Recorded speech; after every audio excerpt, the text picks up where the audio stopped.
G'day fellas and welcome to a casted game of Age of Empires 4. Today we are going OG. We are on the King of the Hill for some Age of Empires 4. And of course this is not a ranked game, no, do not be confused. This is the road to Red Bull Wallalol. Welcome back. Well, I guess welcome back to me. Welcome back to you guys. Good to see you folks here. It's been a while since we've done an actual casted game, so I figured, you know what, we might get back into it because we got Wallalol coming up, or at least getting to the pointy end of the stick, and I figured, well, I want to throw my hat in the ring. I want to take a look and see. I've actually jumped on the ranked ladder recently, but we'll talk more about that later. Anyway, let's introduce our players for today. Spawning in the east of the map in the color yellow, playing as the Rus, it's Baltoon. And on the west side of the map in the color red, playing as the Macedonians, representing Team Volta Esports, it's Myriad. Ladies and gentlemen, welcome to a caster game. A pleasure to have your company today. Now, just keep in mind at the top of the screen, I can't actually flip this. If I do flip this, the names will be back to front. So, well, I guess technically I can flip it. You don't want me to flip it. It won't be pretty. Anyway, it'll be a little bit confusing though. So, hopefully it's not too bad. Anyway, I'm curious to see the power levels today of the Macedonians. Obviously, they were pretty strong in the last patch. They've been hit hard in the most recent update. There's a couple of big changes, most notably to the early Varangian Guard, to the Radari, and to the cost of upgrades. A whole bunch of those upgrades have been pulled back. They've also got to change to runestones as well, where basically you don't earn runestones as fast as you did before. So, I expect that across the board, they're going to be a little bit, well, less strong. Let's just put it that way. Anyway, I've been paying quite a bit of attention to the Wallalol. I've been watching a lot of the games. Any of the Chinese games have been exciting because obviously you guys will know I'm a Chinese main. Incredibly excited about the new DLC that's coming up as well. For anyone who's unfamiliar, we've got 2 DLCs coming up this year, and of course one of them is very much going to be focused on the Chinese. So I'm kind of hoping that we get a civilization that's a little bit more focused on economy than the previous civs, because like the last 4 civs, none of them really floated my boat. Right, like, I'm a big eco guy. Most of you guys will know that, but speaking of eco, have a look at this. Well, it's not really an eco. Jeez, look at how it threw me off right there. I saw Myriad aging up with the Imperial Hippodrome, so I came over to the base of Baltoon, just because it's so, it's so hard, man. It's so hard. Anyway, we got the Imperial Hippodrome coming up. Now, this has been nerfed as well. Well, not technically the Hippodrome, but, I mean, the units that are available in the Hippodrome have also been nerfed.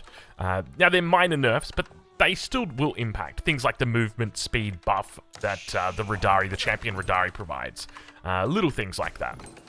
And then over on the other side, we do have the Golden Gate starting to come up as well here for Baltoon. Now, keep in mind, we've got a whole bunch of players that have already made it through to the final stage, I guess is probably the best way to say it, for the Red Bull Wallalol, or at least the road to Red Bull Wallalol Londoninium. I guess there's a whole thing I should probably be saying to say it correctly.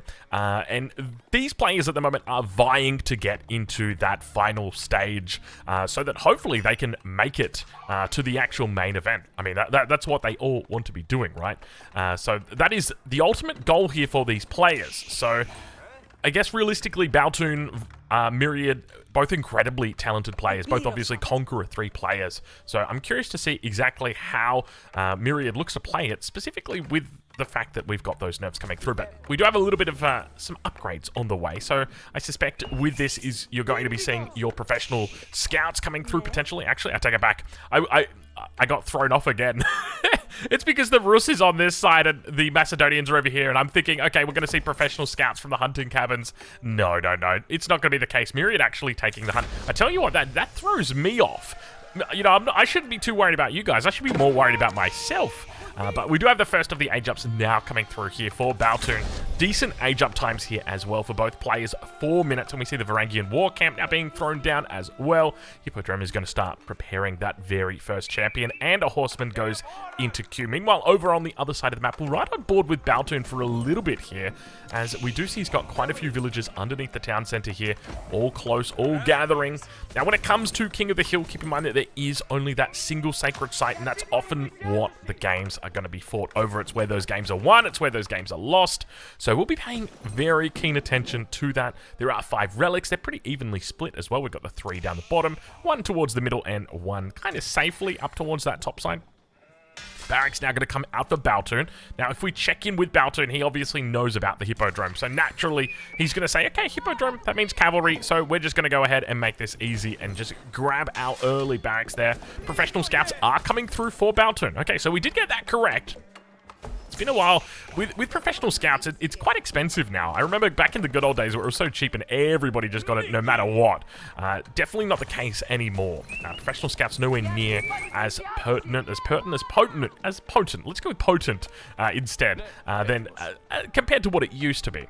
We do see an interesting option coming out here from Myriad, just going straight out for this hunt. There we go. It was a combination of farm and hunt together. Hippodrome Scout now moving out as well with the horseman. A couple more units making their way out. We see a second scout as well as a second horseman. Third horseman now coming out, and the Varangian stronghold going to be making its way, or at least making a couple of units with a couple making their way towards the front side. Here we've got the stable now starting to come up as well from Bautu. Check in with him and see how he's doing, whether or not he looks to get some knights out potentially.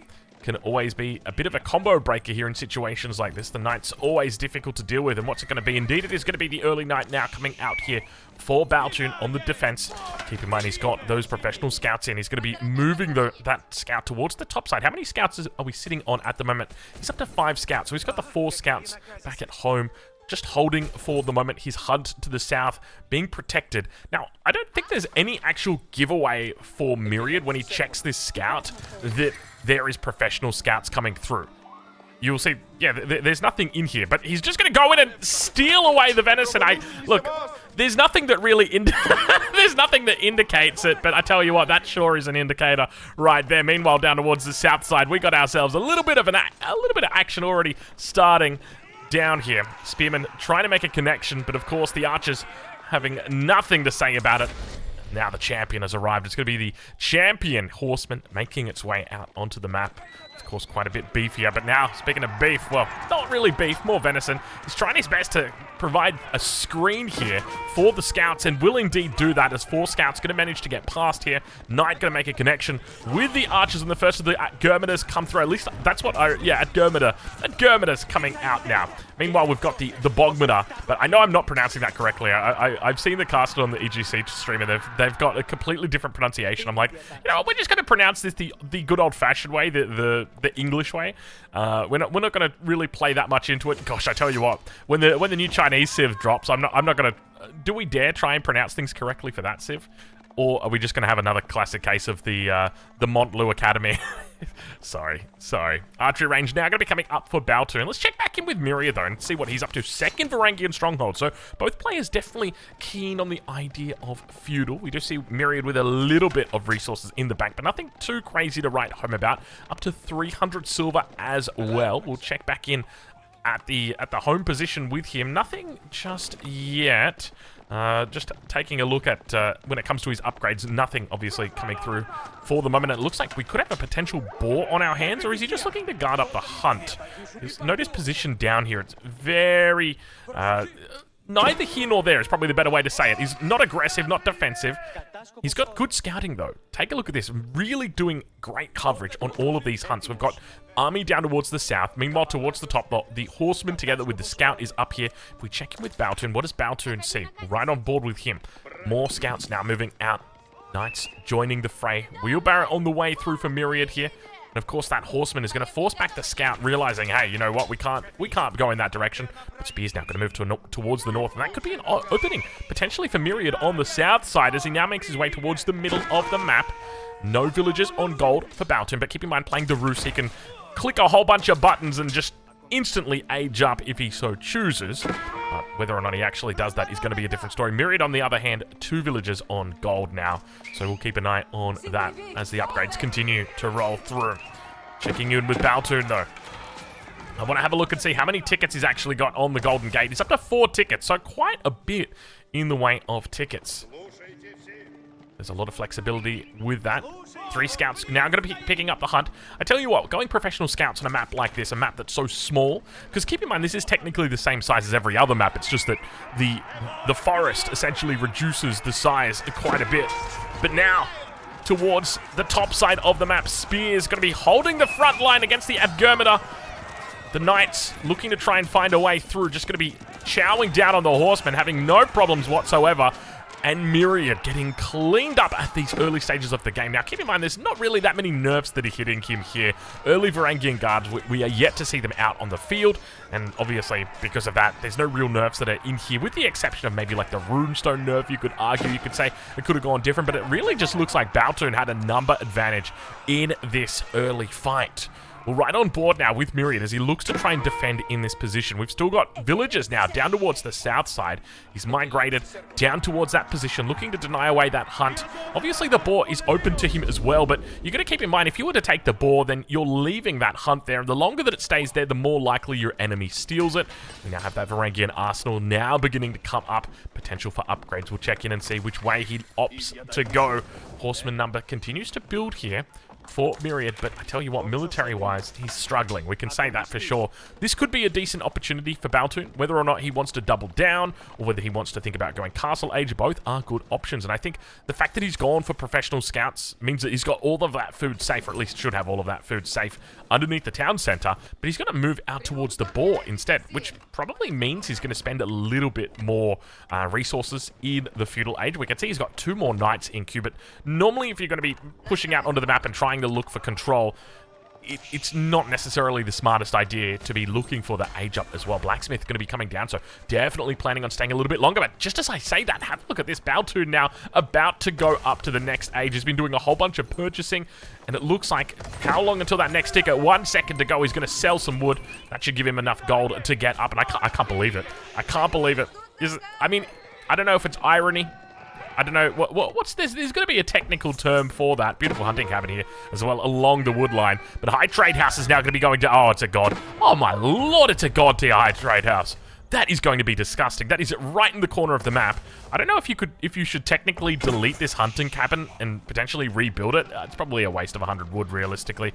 But you can see the wall going to come up at the back as well, just to prevent any units from getting through here. Baltoon does indeed find a window. But upgrades now coming through for Myriad. We'll ride on board with him as that age up comes through on the other side of the map. We're looking for archer attack at the moment. Nothing else coming through just yet, so still quite early for him on those upgrades. Knight's looking for a connection, not going to be able to find it. No upgrades coming through on the side of Baltoon. And now back over towards that east side. Excuse me. A little bit of a, I don't even know, like an involuntary burp, a skip, something like that. Golden Horn Tower on the other side. Oh, look at the positioning on this. Beautifully positioned in the middle of the map. I tell you what, they didn't nerf this landmark, and, well, I'm sure Myriad will be looking to take advantage every little bit he can of it. Baltoon in the middle now, looking to potentially cancel this one out. The age up comes through. We'll check in and see what he's at to 106 trees. I don't think I've ever seen that many trees before on a on a High Trade House. That is particularly high. Wow. Myriad now. I'm going to have to turn this down. I think it's starting to get a little bit loud in here. I got to make sure am I turning down I might not even be turning down the right thing. Yeah, I'm not even turning down the right thing. How about this? No, that doesn't work either. All right, looks like we're stuck with the high volume. Sorry, folks. Archer's now pushing up, looking to try and take out the Bogmana. Bogmana. We got it. Plenty of spears here as well, the knights. But in the event that this landmark gets up, there's almost no way that you're able to sit here and hold. It's just way too strong. And it looks like it is going to make it up. A couple villages may potentially go down. And indeed, Myriad is able to push Baltoon away from this position. Crossbow shots immediately eviscerating that knight. And let's check in with the High Trade. Oh my lord, it's disgusting. 237 gold. The equivalent of 4 relics. I mean, it's not quite 4 relics. It's closer to 3 relics. Let's go with that. The equivalent of 3 relics. I tell you what, that is an impressive amount of gold that's now coming through for him. There is so much passive gold that's being generated right now by the Roos. If we take a look now, it's going to take a while for this gold per minute to start stacking up, but you've got 27, 31, another 25 over here. This bad boy's not really doing much yet. Another 27 here. Then you've got the 237 that's here. That doesn't even include the relics, which of course you're going to be picking up as the double monastery gets thrown down, as is the... I guess as is the meta, as is the requirement. Monastery in the middle of the map, so definitely looking to potentially go for a very or not a very quick, but looking to prioritize sacred victory here. Normally, you wouldn't put the monastery like this unless you were looking to capture that sacred site immediately, and that's exactly what he's going to be doing. Varangian Arsenal in the middle of the map is all going to be looking for those additional upgrades. So we start to see more of them coming through veterancy on the Bogmadir as well. Villager goes down. It's evened up 1-1. Baltun strikes back. Still plenty of food out on this map. Berries in the north. In the south, we've got more berries. Still the deer, as well as the boar. We must have some sort of farms coming up. There we go. There's the farm starting to come up for Baltun. I'm just looking at the map thinking, you know, we're at 15 minutes. This is way too much food for us to have, like, to be at this stage of the game. It's just way too much. There's got to be some sort of farms out here. Fortunately, there were. We managed to get that one right. Meanwhile, back towards the center of the map, we watch a whole bunch of villagers biding their time. Relics starting to get picked up as well. Interestingly, not taking the sacred site, making his way back towards this position. Scout spotting it out. Now, keep in mind, we did have those 3 relics towards the south, doing a wonderful job of guarding them up for the moment, Myriad is. Baltun does have 2 in the hand, though. So, first one is on the way back at the top here. Second one, where is the second one? There's the second one coming through now. So, I don't know where this guy's going. This guy's going for a run all the way to the back. I don't know. Interesting thought. Bring in strongholds on the defense. Radari now coming into the queue as well. So, finally get to see our first of the new Radari. Now, to be honest, it doesn't really change much. Radari's still going to be a beast. It's just not going to be as much of a beast as it once was. The Radari, the changes, if you did not see them, they had their damage nerfed from 26 to 24. Might not seem like much, but it can really start to add up once you start talking about armors. So, as an example, if you've got your opponent's got 6 armor, well, now you're doing 24 damage. 24 minus 6 is 18. So, really, it's 18 versus 20. So, when you think about it like that, then, you know, it's quite a substantial amount of damage reduction. Scout manages to stay alive. Baltun being so cheeky, just keeping that villager idle. Villager now going to return back. Army's starting to converge down towards the south. Crossbow number looking good here for Baltun. We're right on board with him as he continues to push forward. Plenty of units. Men-at-arms on the front. Relic gets picked up. Wallaloll attempt. He's going to try and snatch the front. Not happening. The crossbows shut it down. Keep in mind, it's still got that timer on it. If he wants to come in from behind, Warrior Monk's going to hit, going to empower all of these units on the front, and the numbers continue to look really good for Baltun. He's taken great fights, great trades this game, but the Radari numbers starting to look a little bit scary. Yet to pop their axes, but still we can see those crossbows being brought to the back. Beautiful control coming out from Baltun here today as he is just destroying it. Now he's going to go for the reverse. Wallaloll distracts the army, pulls it back. But he knew he wasn't going to get it off. It's all about just simply distracting those units, forcing them to come back there, saying, hey, you got to come kill me now. They're going to kill a suboptimal unit, a unit that they don't want to have to kill. But in the end, the number for Baltun looks very strong in this fight. A great trade for him overall. If we take a look at the destroyed value, you'll see it's 8,400 versus 7,000, so about a 1,400 lead there. Not bad, but keep in mind, we do still have sacred sites in contention. We do still have the Golden Horn Tower, which is obviously sitting strong. You're going to need something to deal with this. Typically, something siegey is going to be the best way. Unfortunately, we see for Baltun now heeding those calls as the first of the trebuchets makes its way out. 4 tickets in the bank as well. If the macro is not good, you can always fix it up, but looks like we could potentially see reinforcements getting picked up. Definitely feels that way. Myriad gonna spot it out. Holding on for dear life in this game.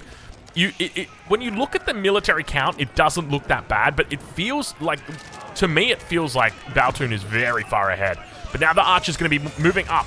They've got enough to get that one shot off on the crossbows. Beautiful control as the first of the crossbows begin to fall. That's 4 down now, 5 down now. Relic at the back, trying to snipe it away. Baltun, is he going to have luck here? That's 3 relics. That will be the final relic for this game. And you can see, in the end, it looks like Baltun may have overextended here. Radari with the chase. That scout is still over here being so damn annoying. He's going to try and get this around and manages to get away once again. Oh, he's so cheeky. He is so damn cheeky.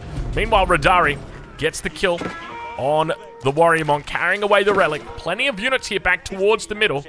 Let's check in with the upgrades and see how they're doing. 1,300 silver in the bank.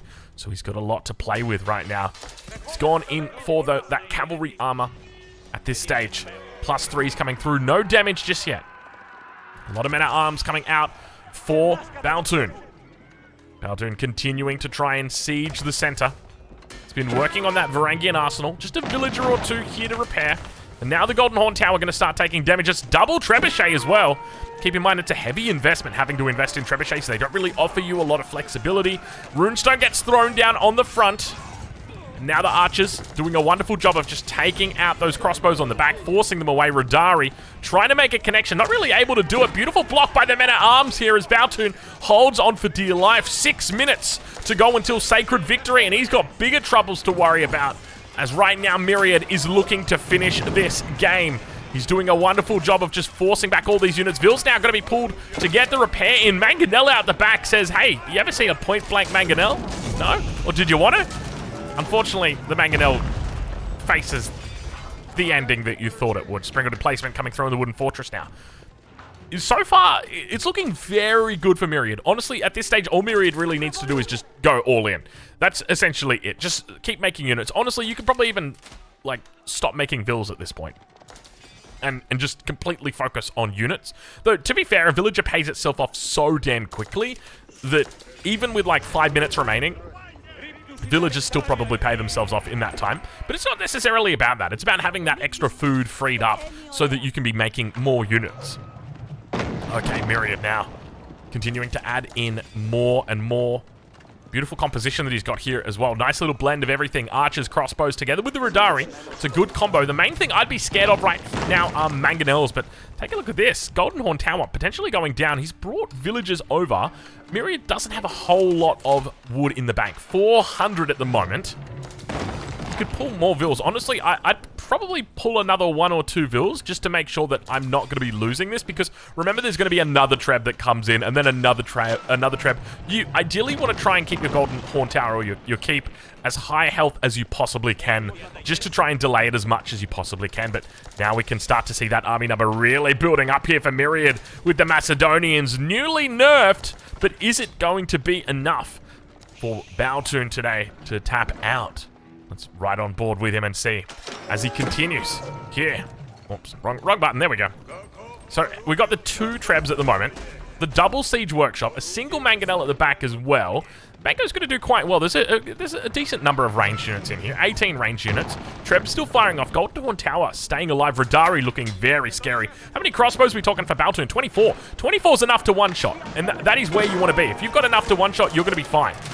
He's going to try and push in on this south side here. 3 minutes and 50 seconds. He knows it's only a matter of time until the Golden Horn Tower goes down. Crossbows still really keeping a high number. The Archer's going to try and take them out on the back line. Mangonel teeing off as well, but the crossbow number is just way too good at this stage of the game. It's starting to look even more in favor of Baltoon here on this defense. And the crossbows, look how aggressive they are, moving up and forward here.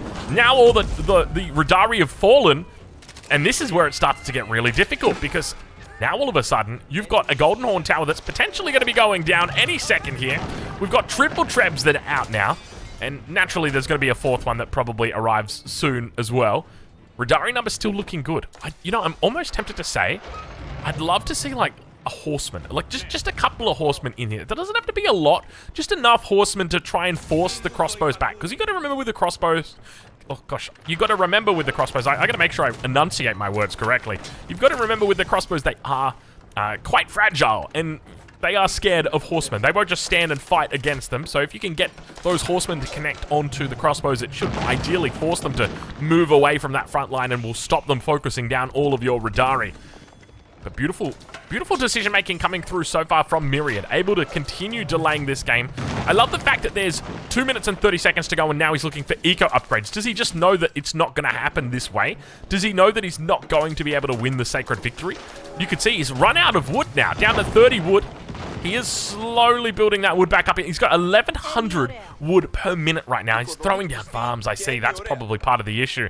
There's a lot of farms that are coming down behind the scenes here. But the Golden Horn Tower is slowly going down. More resources being invested by Baltoon into these trebs. I was going to say, don't tell me he's going into a 5th one. That's 2 minutes until Sacred Defeat coming through here. Oh, it's coming down to the wire. You love to see games like this where it really comes down to the wire, and both players know it. At this stage, honestly, Myriad could probably even look at pulling vills. Maybe a little bit closer. That's the Golden Horn Tower going down, and with the Golden Horn Tower going down, this is where you pull Vils. You really don't want to fight until you've got everything, and you want to 100% fight with all Vils. Let's see whether or not he pulls them. It doesn't look like he's going to be pulling Vils. I think this is a massive mistake, because he can absolutely win this game here. 90 seconds to go. The most important thing is the Vils need to be up the front, and they just need to be soaking damage. That's literally it. You just bring the villagers, and you just soak damage, and you just try and hold the enemy off the sacred site. There's a lot of mangoes here, actually. There's triple mangoes. Oh, this is going to be very difficult for him to hold. You can see more buildings going to be going down here. The archers, unfortunately, not going to make it as the Trebs looking to connect. Mango, fire, 30. One comes out. And you can see, if he wedges those mangonels in between the gold vein and the landmark, or at least the remnants of the landmark, it's going to be nigh impossible to take it out. Wallalol holding 59 seconds. He's on the sacred site, and that's it. There's no more timer ticking at the moment. He has to fight it out right now, but look at the number of units that we've got here. Meanwhile, behind the scenes, Radari not yet pulling out their axes. They could look to throw them. Managed to make a connection. That's one little stabby, two little stabby, and he goes down. Meanwhile, the Mangoes still get those decent shots off. But the crossbows, once again, the heroes of the day, and look at the amount of units that we've got here. In the end, it looks like Baltoon is going to be able to defeat Myriad here. I don't think there's any way Myriad is able to come back from this. The military numbers looking incredibly powerful. In the end, it's almost certainly just a combination of just good trades throughout the entirety of this game that have just meant that Baltoon stayed ahead every single little bit. And it's looked close at some points, but I feel like Baltoon's had a really good control of this game. Anyway, go check out EGC TV. Links in the description where you can catch it live. I think it's 15 GMT, so go say good day for me, and we'll catch you in the next one. Thank you very much for watching.